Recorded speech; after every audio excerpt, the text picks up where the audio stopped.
안녕하세요 여러분, 예수님과 동행하는 새해 소식단.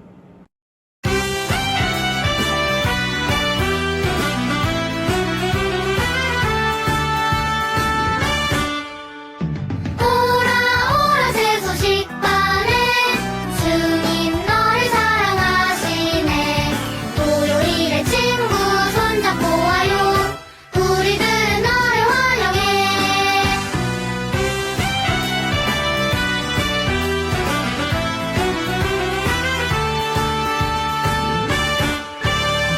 오라 새 소식반에 주님 너를 사랑하시네. 토요일에 친구 손잡고 와요. 우리들은 너를 환영해. 여러분도 하나님을 칭찬할 수 있다는 것을 알고 있나요?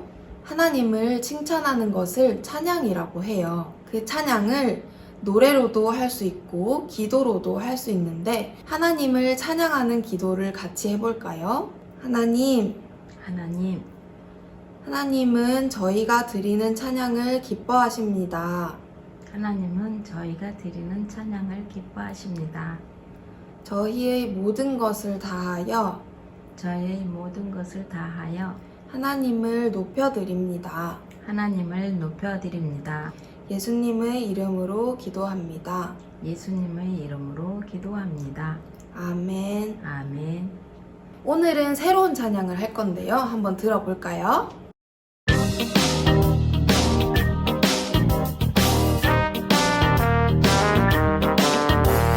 주께 오면 어느 누구나 영생 얻네. 어느 누구나 오면 난 기뻐요. 구원 받았네.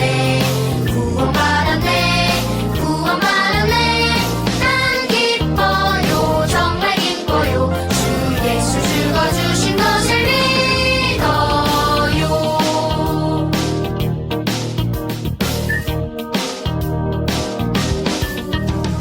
주께 오면 어느 누구나 영생 얻네. 어느 누구나 오면 난 기뻐요. 구원 받았네.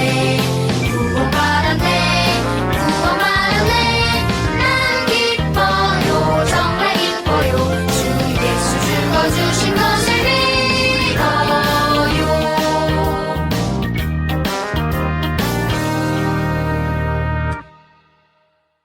예수님께 온다는 것은 나의 죄를 고백하고 예수님을 마음에 모셔드리는 것을 말해요. 예수님은 누구나 예수님께 오는 것을 기뻐하세요. 우리 한 번 더 찬양해 보도록 할게요.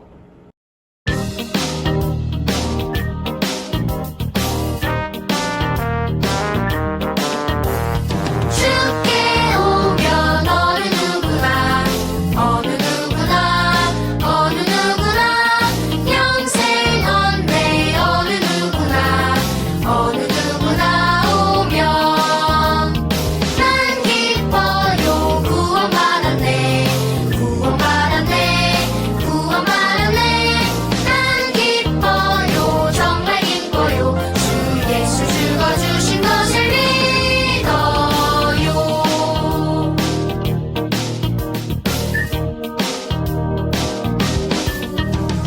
주께 오면 어느 누구나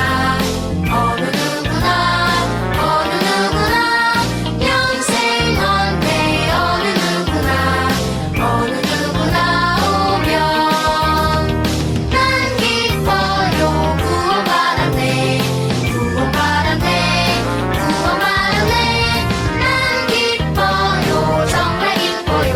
주 예수 죽어주신 것을 믿어요.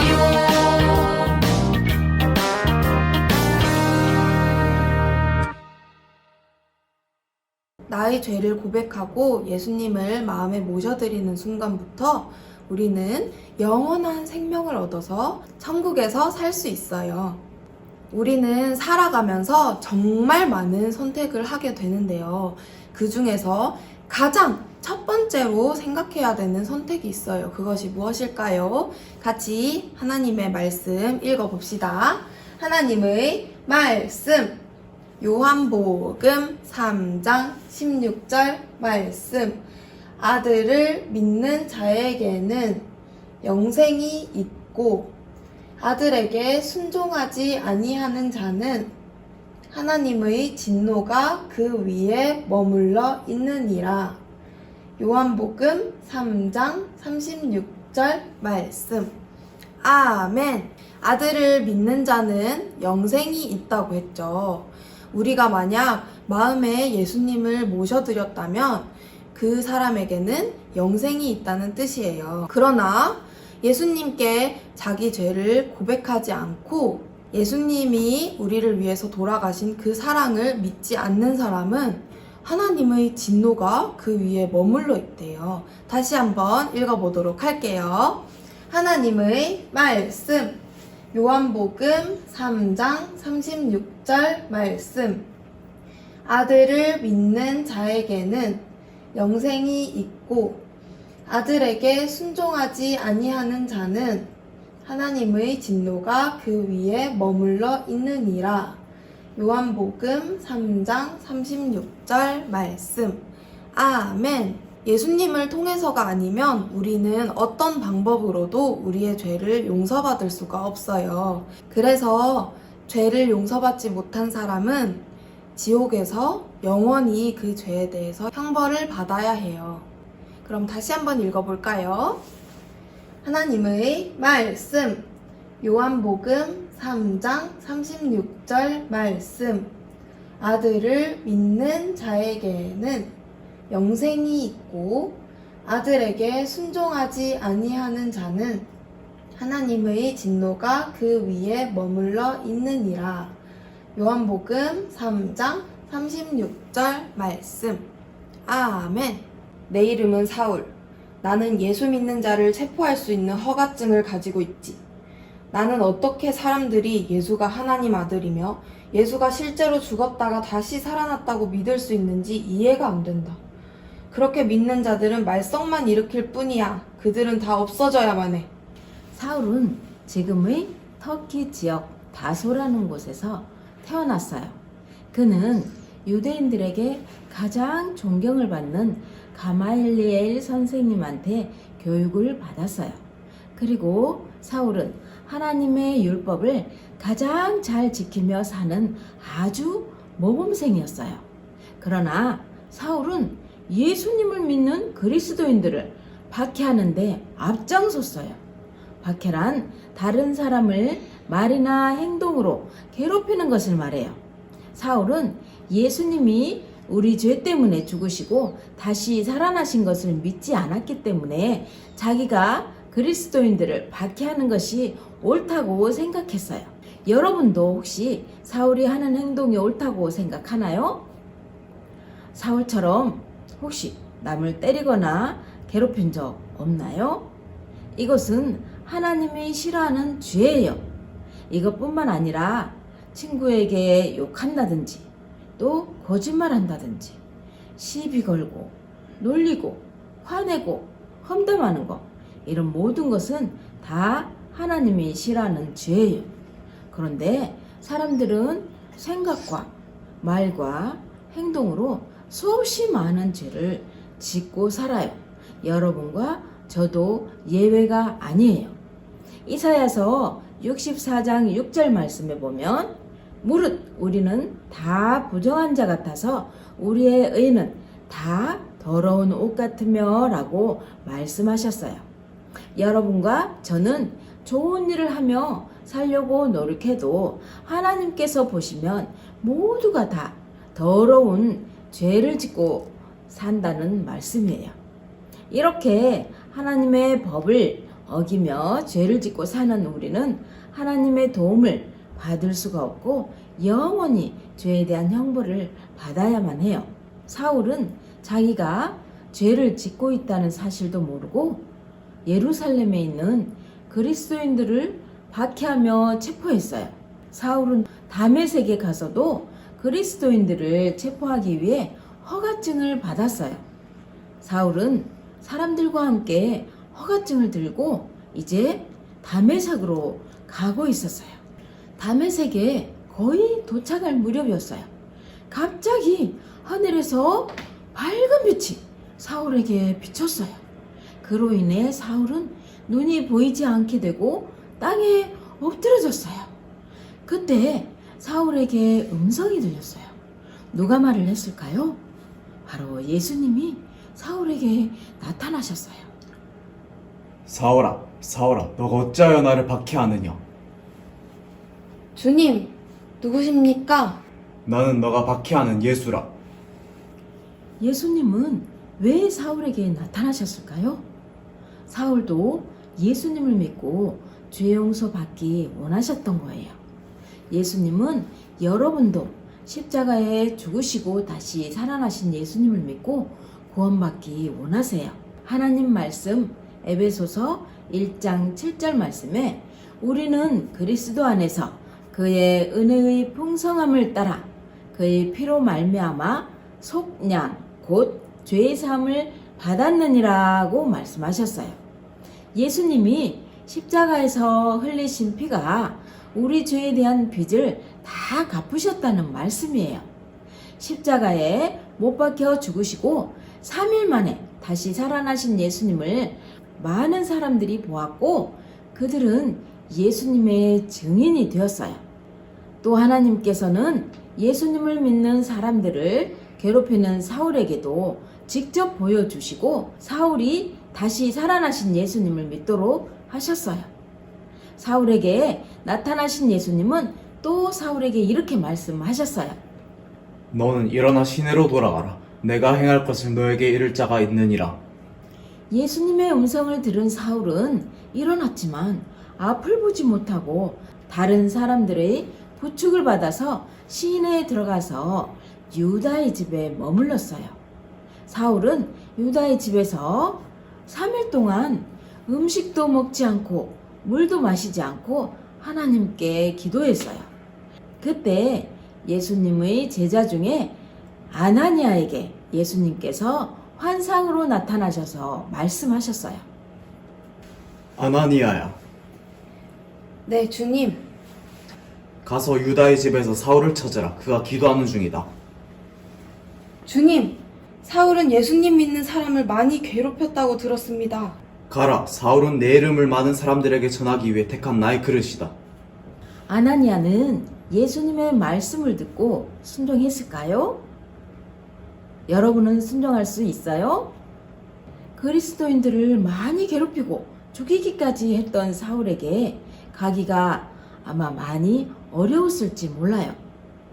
그러나 아나니아는 예수님의 말씀에 순종했어요. 사울이 예수님을 만나서 자신이 얼마나 큰 죄를 짓고 있는지 깨달으며 기도하고 있을 때 아나니아는 곧바로 사울을 찾아가서 예수님이 말씀하신 것처럼 사울을 격려하며 기도했어요. 그러자 앞을 보지 못하게 된 사울이 다시 볼 수 있게 되었어요. 아나니아는 사울을 격려하며 그리스도인으로 어떻게 살아야 할지 도와주었어요. 하나님은 아나니아를 사울의 격려자로 사용했던 거예요. 격려한다는 말은 견디기 힘든 일을 잘 견뎌낼 수 있도록 용기를 준다는 뜻이에요. 하나님은 여러분도 예수님을 믿고 힘든 일이 생기면 격려자를 보내주세요. 또 하나님은 예수님을 믿는 여러분도 다른 그리스도인들을 격려하기를 원하세요.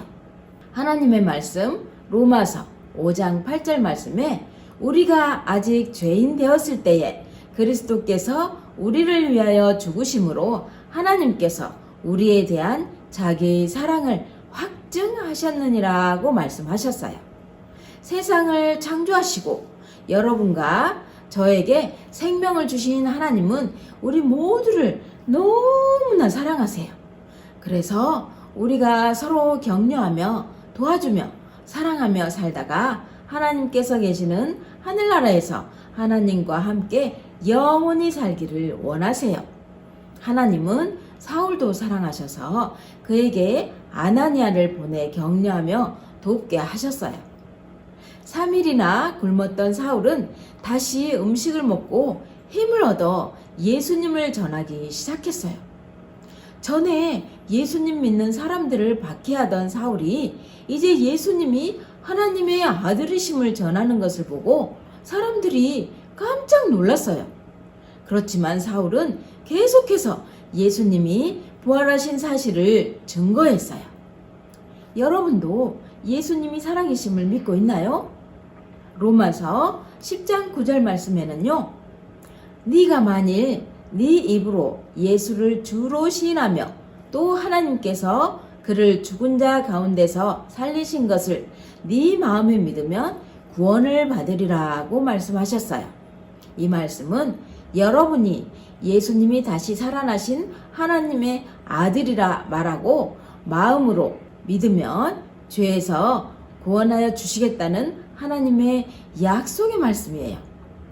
여러분도 진심으로 예수님을 믿고 죄 용서받기를 원하시나요? 그렇다면 저를 따라 같이 기도해요. 하나님, 저는 죄인입니다. 저는 죄인입니다. 나의 죄 때문에 나의 죄 때문에 하나님과 멀어져 하나님과 멀어져 고통받아야 할 벌을 고통받아야 할 벌을 예수님께서 대신 받으시고 저를 구원하신 것을 믿어요. 저를 구원하신 것을 믿어요. 다시 살아나신 예수님, 내 안에 들어오셔서 내 안에 들어오셔서 나를 도와주세요. 영원히 나와 함께 해주세요. 영원히 나와 함께 해주세요. 우리 주 예수님 이름으로 기도합니다. 우리 주 예수님으로 기도드립니다. 아멘. 안녕하세요. 저번 시간에는 친절해 보이는 사람들이 텅철한 도시의 위험성에 대해서 경고해 줬었는데요. 그러나 허드슨과 그의 친구는 경고를 해준 사람이 고맙지만 계속해서 갔어요. 그들은 이 사람들도 악한 죄로부터 구원해 줄 수 있는 유일하신 예수님에 대해 들어야 합니다 라고 말했어요. 텅초에 가까이 이르러 그들이 1륜차에서 내려 도시 성문이 이르기도 전에 무섭게 보이고 술에 취한 군인들이 달려와 허드슨의 친구를 붙잡았어요. 재빨리 12명의 다른 사람들이 그들을 둘러쌌어요. 군인들은 허드슨과 친구들을 때리고 발로 차기 시작했어요. 몇몇 군인들은 그들을 죽이자라고 소리쳤어요. 아니요, 관리에게 데려가야 하고 또 다른 사람이 설득했어요. 군인들은 관리의 집에 도착할 때까지 선교사들을 이쪽에서 저쪽으로 끌고 다녔어요. 허드슨과 친구는 멍이 들고 통증이 생기고 온몸이 흙투성이가 되었어요. 그들은 숨을 헐떡거리며 벽에 기대었어요. 그래도 군인들과 사람들에게 예수님에 대해 전하려고 했어요. 조금 지나서 선교사들은 관리 앞에 가게 되었어요. 그는 빛나는 비단 옷을 입고 푸른색의 보석이 달린 모자를 쓰고 있었어요. 그는 허드슨이 왜 왔는지에 설명한 것을 점잖게 듣고 감사하게도 그는 허드슨이 준 신약 성경을 받아들였어요. 그러고 나서 놀라운 일이 일어났어요. 이 관리는 선교사들에게 차를 대접하라고 명한 것이 아니겠어요? 그리고 감옥에 넣는 대신 이 도시에서 말씀을 전하도록 허락해 주었어요. 이들이 떠난 후에 관리는 이들에게 아무런 문제가 없는지 심지어 사람을 보내기도 했어요. 그래서 이 지친 선교사들은 사악한 텅초 사람들에게 하나님의 말씀을 전할 수 있었어요. 어떤 마을에서 전도하거나 어느 날 허드슨은 지치고 배고픈 몸으로 배에 돌아왔어요. 그는 저녁 식사로 밥과 오리알을 먹었어요. 중국인 동역자는 허드슨이 젓가락으로 먹은 것을 보고 미소를 지으며 바라보았어요. 당신도 우리들처럼 먹는군요 하고 동역자가 말했어요. 우리말을 하기도 하고요. 그렇다면 중국인 머리를 하고 중국 옷을 입는 것은 어때요? 그래, 왜 진작 그렇게 하지 않았을까? 허드슨은 생각했어요. 생각하면 생각할수록 아주 좋은 생각인 것 같았어요. 내가 좀 더 중국인처럼 닮아간다면 복음을 전하는 데 도움이 될지도 몰라. 그래서 허드슨은 중국 사람처럼 이발을 한 후 검은색으로 염색하고 길고 검게 따은 머리를 했어요. 짧은 바지와 헐렁한 윗도리도 입고 까슬까슬한 양말도 신었어요. 편편하고 뾰족한 슬리퍼를 신어서 발이 꽉 끼었어요. 그리고 넓은 소매의 비단 옷을 입었어요. 허드슨의 발은 새 신발이 불편했지만 옷은 양복보다 더 편했어요. 이제 거리를 지나는 사람들은 그가 외국인이란 것을 눈치채지 못했어요. 허드슨이 말씀을 전했을 때 그들은 그의 이상한 옷을 바라보거나 그 옷에 대해서 말하지 않았고 오히려 허드슨의 말을 더 주의 깊게 들었어요. 그리고 허드슨을 자기들의 집으로 초대하기 시작했답니다. 허드슨이 청밍이란 큰 섬을 방문했을 때 사람들이 그들의 도시에 살도록 허드슨을 초대했어요. 그들은 허드슨이 살 집을 빌려주겠다고 제안했어요. 허드슨은 중국식으로 된 자신의 집으로 이사 온 것이 기뻤어요. 그곳에서 허드슨은 아침부터 밤까지 계속해서 바빴어요. 낮 동안에는 아픈 사람들을 돌보았고 죄를 취할 수 있는 구주이신 예수님에 대해 전했어요. 저녁에는 이웃 사람들에게 하나님의 말씀을 가르쳤어요. 그들은 열심히 들었고 그들 중에서 재단사인 장과 사업가인 성은 예수님을 믿어 그리스도인이 되었어요. 1주일, 2주일, 행복한 6주일 동안 허드슨은 자신의 새로운 집에서 살면서 일했어요. 그런데 문제가 일어났어요. 갑자기 이 섬에서 떠나라는 것이었어요. 왜 그럴까요? 몇몇 의사들과 약사들이 허드슨이 환자들을 그들보다 더 잘 치료하고 더 좋은 약을 쓴다고 그를 시기했던 거예요. 그들은 비밀리에 정부관리에게 불평했고 그 정부관리가 허드슨에게 떠나야 한다고 말했어요. 허드슨은 당황스럽고 중국 친구들은 슬퍼했어요. 하지만 할 수 있는 일은 아무것도 없었고 허드슨은 떠나야만 했어요. 무거운 마음으로 친구들에게 작별 인사를 하고 강 아래로 향해 내려갔어요. 일이 잘 되어가고 있는 이때 왜 이런 일이 일어났을까요? 허드슨은 하나님의 특별한 계획을 알지 못했어요. 자, 이제 허드슨은 어디로 갈 수 있을까요? 그 이야기는 다음 시간에 들려드릴게요. 안녕.